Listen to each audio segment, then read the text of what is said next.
नमस्कार।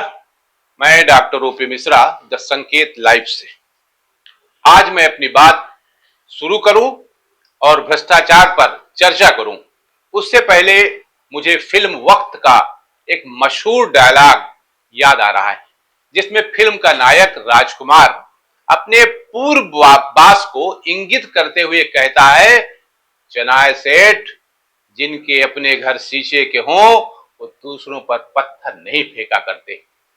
ये डायलॉग इस समय केंद्र की मोदी सरकार तथा कर्नाटक की सिद्धरमैया की कांग्रेस सरकार पर बहुत ही सटीक बैठ रहा है, क्योंकि जब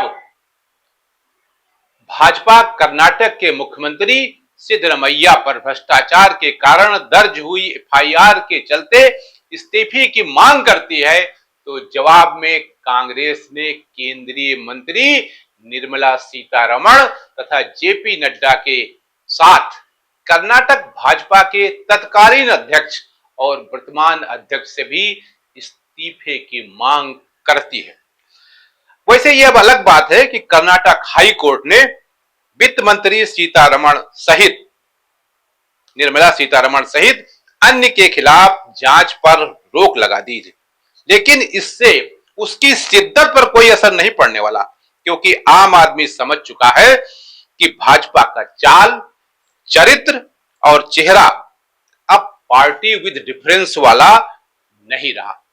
यहां ये जानते चले कि बेंगलुरु की एक अदालत के निर्देश पर इन्हीं भाजपा पदाधिकारियों तथा ईडी के अधिकारियों के खिलाफ धारा 384 यानी जबरन वसूली, धारा 120 बी यानी आपराधिक साजिश के अलावा धारा 34 यानी सामान्य इरादे से कई व्यक्तियों द्वारा किए गए कृत्य के तहत एफआईआर दर्ज की गई है। प्रधानमंत्री और भारतीय जनता पार्टी के बड़े बड़े नेता ये कहते थकते नहीं है कि कांग्रेस ने 70 साल में देश में क्या किया। अरे भाई, 80 साल में वो हो गया जो कभी हुआ ही नहीं था। भारत सरकार के वित्त मंत्री और पार्टी अध्यक्ष, जिनके पास इस समय स्वास्थ्य विभाग भी है, स्वास्थ्य मंत्री भी है, के खिलाफ तथा ईडी के अधिकारियों के खिलाफ एक मुकदमा दर्ज हो गया है, वो भी जबरन वसूली का। कल्पना कर सकते हैं आप। और जब किसी मंत्री के खिलाफ मुकदमा दर्ज होता है तो वो व्यक्ति नहीं होता है। निर्मला सीतारमण के खिलाफ मुकदमा नहीं दर्ज हुआ है अकेले, मुकदमा दर्ज हुआ है भारत सरकार के वित्त मंत्री के खिलाफ। वित्त मंत्री एक संस्था है, प्रधानमंत्री कोई व्यक्ति नहीं है, एक संस्था है। और उसका जो निर्णय होता है किसी एक व्यक्ति के नहीं होता है। कैबिनेट कहते हैं ना, कैबिनेट डिसीजन कोई एक व्यक्ति का डिसीजन नहीं होता है, वो पूरा सामूहिकता होती है। इसलिए यह अलग बात है कि कर्नाटक हाई कोर्ट ने रोक लगा दी, लेकिन जो ये हुआ है ना, क्या होना चाहिए?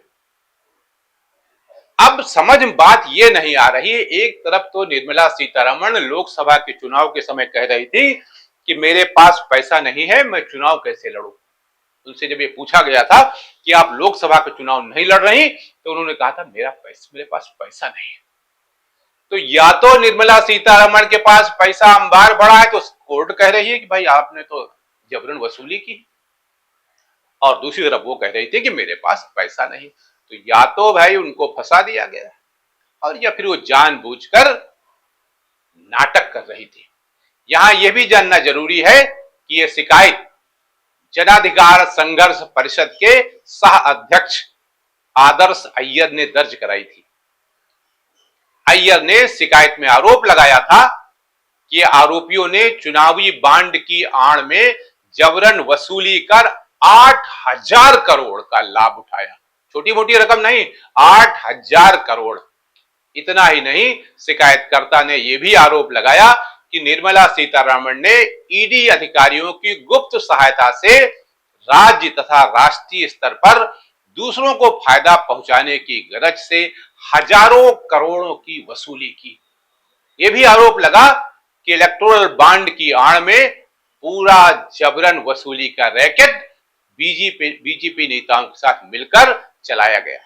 ये मामला बिल्कुल उसी तर्ज पर दर्ज किया गया है जैसा गुजरात में राहुल गांधी के साथ 5 वर्ष पहले के एक चुनावी भाषण में उन्हें अधिकतम 2 साल की सजा जो मुकर्रर थी वो दी गई थी और आनन फानन में उनकी संसद सदस्यता समाप्त की गई, बंगला भी खाली करा लिया गया था।